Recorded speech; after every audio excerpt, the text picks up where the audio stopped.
سب سے پہلی بات تو یہ ہے کہ ہم دعا کریں، چاہے ان کا تعلق شیعہ سے ہو یا سنی سے ہو، جو بھی ہو، کہ اللہ تعالیٰ ہمارے پورے پاکستان میں بالخصوص پارا چنار میں امن قائم کر لیں، اور ایسا امن ہو کہ پھر اس کے بعد کبھی بھی کسی بے گناہ کا خون نہ بہے۔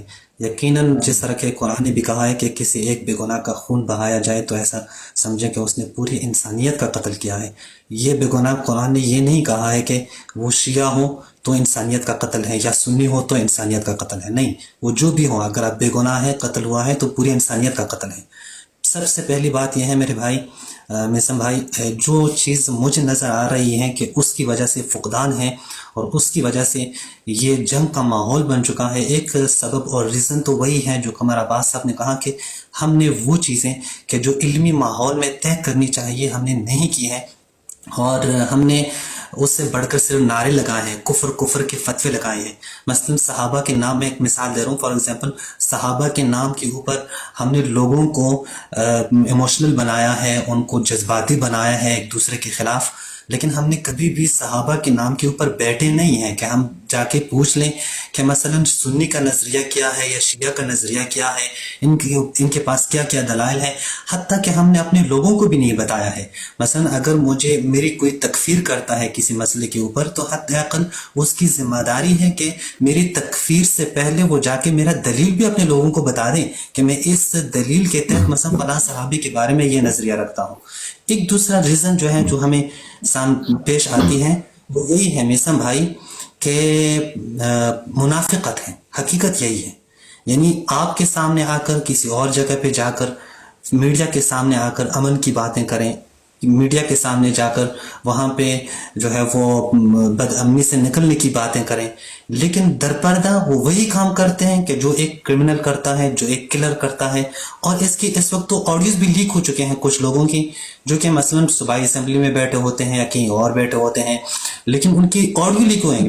مثلا آپ فلاں کام کریں لیکن کیوں ویڈیو بنائی ہے، ویڈیو کی وجہ سے ہماری، یہ دیکھیں آپ کا کام یہ نہیں ہے کہ آپ کہیں کہ ویڈیو کی وجہ سے ہماری عزت خراب ہو گئی، نہیں، آپ یہ کہیں کہ آپ نے بے گناہ بندے کو کیوں قتل کیا ہے۔ دیکھیں بے گناہ جو بھی قتل ہو جائے نا میسم بھائی، چاہے وہ شیعہ ہو یا سنی ہو، ہم سب کو چاہیے ہم اس کی مذمت کریں، ہم سب کو چاہیے ہم قاتلوں کو پکڑ کے سامنے لائیں۔ اگر اس میں، میری آواز آپ کو آ رہی ہے میسم بھائی؟ جی بھائی، آ رہی ہے آ رہی ہے۔ اگر اس میں شیعہ کوتاہی کریں تب بھی مجرم ہے، سنی کوتاہی کریں تب بھی مجرم ہے۔ ایک اور بات جو یہاں پہ قمر عباس بھائی بھی بیٹھے ہیں اور عمران مقبل صاحب بھی بیٹھے ہیں، میں ان دونوں کو مخاطب کر کے یہ بات کرنا چاہتا ہوں کہ بہترین بات یہی ہے، عمران مقبل صاحب آپ نے دیکھا ہے، آپ کی ویڈیوز ہم نے دیکھی ہیں، آپ لوگ صحابہ کے نام لے رہے ہیں، آپ کو لینا چاہیے چونکہ آپ کا عقیدہ ہے، اس کے اوپر آپ کے پاس دلائل بھی ہوں گے۔ ہم اگر کسی صحابی کو مانتے ہیں یا نہیں مانتے، ان کے اوپر ہمارے پاس دلائل ہوں گے۔ تو ہماری گزارش یہ ہے اپنے عمران مقبل صاحب سے کہ یہ جا کے اپنے علماء کو تیار کریں کہ اس وقت مثلا میں آپ کے ساتھ آن لائن ڈیبیٹ کرتا ہوں صحابہ کے اوپر، تو ان کے علماء جو آ جائیں وہ صحابہ کے اوپر ڈیبیٹ ہو جائے ایک علمی سے۔ میسم بھائی آپ ہی بیچ میں جو ہے وہ بیٹھ جائیں، آپ ہی ٹائم معین کریں، ایک ادب اور احترام کے لہجے میں، کوئی بھی توہین نہیں ہوگی، تاکہ یہ مسائل لوگوں کے لیے حل ہو جائیں۔ میں یہ بات کر رہا ہوں۔ دوسری بات جو سب سے زیادہ اہم ہے، اور پھر میں زیادہ ٹائم نہیں لینا چاہتا، صرف یہی بات کر کے منافقت کا چہرہ چھوڑ دیں جو یہاں پہ ہیں۔ اگر آپ کا یہاں پہ چہرہ امن والا ہے تو پیٹ میں جا کر جو ہے نا خنجر نہ گھونپے، وہاں بھی امن کی بات کریں، اپنے لوگوں کے سامنے جا کر وہاں آپ کہیں۔ مثلا یہ کون سی بات ہو گئی اگر کوئی کہیں کہ حکومت کے ساتھ اگر شیعہ مان لیں کہ اسلحہ نہیں دینا، دستخط کر لیں، لیکن ایک اور فریق اٹھ کے کہیں کہ نہیں میں نہیں مانوں گا، یعنی آپ اپنے آپ کو حکومت سے بھی زیادہ سمجھتے ہیں۔ حکومت کو تو آپ نہیں مان رہے۔ حکومت اگر میرے ساتھ کچھ شرائط مان رہی ہے، میں اس کے اوپر دستخط کر رہا ہوں، تو آپ کیوں نہیں مانتے؟ کیا آپ حکومت ہیں یا نہیں؟ حکومت ہے، یہاں پہ موجود ہیں۔ ہاں میرا حکومت کے ساتھ کوئی مسئلہ ہو تو یہ الگ ہے، لیکن میں تو یہ نہیں کہہ رہا ہوں نا کہ کسی اہل سنت سے اسلحہ لے لیں، میں تو یہ نہیں کہتا اہل سنت کو اسلحہ نہ دے، میں تو یہ نہیں کہتا کہ اہل سنت کو اسلحہ دے، نہیں، وہ اہل سنت کا مسئلہ ہے، حکومت کا مسئلہ ہے۔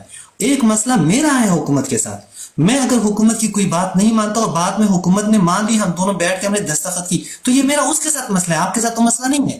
آپ آ کے اس کو نہیں مانتے، آپ کہتے نہیں، اگر حکومت اور شیعہ یہ دونوں بیٹھ کر کسی بات پہ متفق ہو جائیں تو ہم روڈ بند کریں گے۔ یہ کون سی بات ہو گئی سر؟ یہ بات ہوئی کہ آپ خود نہ امنی چاہتے ہیں، یہ تو یہ بات ہوئی کہ آپ خود وہاں کے امن کو برباد کرنا چاہتے ہیں.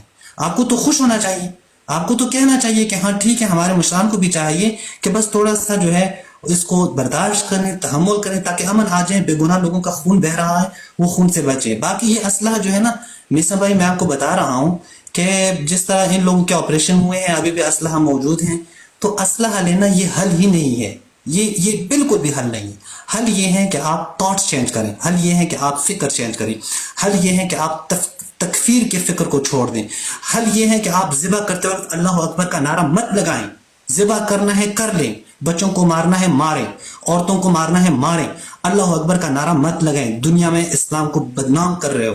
یہی ویڈیوز اسلام کے دشمن ملحدین ایتھیسٹ جا کے لوگوں کو دکھا رہے ہیں کہ یہ ہے اسلام, جو اللہ اکبر کے نعرے کے ساتھ ایک مظلوم اور بے گناہ لوگوں کے گلے کاٹ رہے ہیں. تو یہ ظلم ہے. بے شک آپ نے جو کچھ کرنا ہے, سب سے پہلے ہمارے لیے اسلام ہے, سب سے پہلے ہمارے لیے دین ہے. کہ انشاءاللہ میں پھر بھی آخر میں دعا کرتا ہوں کہ ہمارے اس پاڑا چنار میں امن آ جائے. ہماری کوشش رہے گی, اور ہم میں سے جس کی بھی کوئی حصہ ہو تو وہ اس امن میں حصہ ڈال دیں. اس کی ذمہ داری ہے. اس کو صبح نماز کی طرح میسم بھائی, صبح نماز کی طرح میسم بھائی, صبح نماز کی طرح واجب ہے. صبح نماز جس طرح 2 رکعت واجب ہیں سب کو انجام, اسی طرح واجب ہے کہ امن کی بات کریں. بہت شکریہ آپ سب کا. میرے پاس صرف 5 منٹ پروگرام کے رہے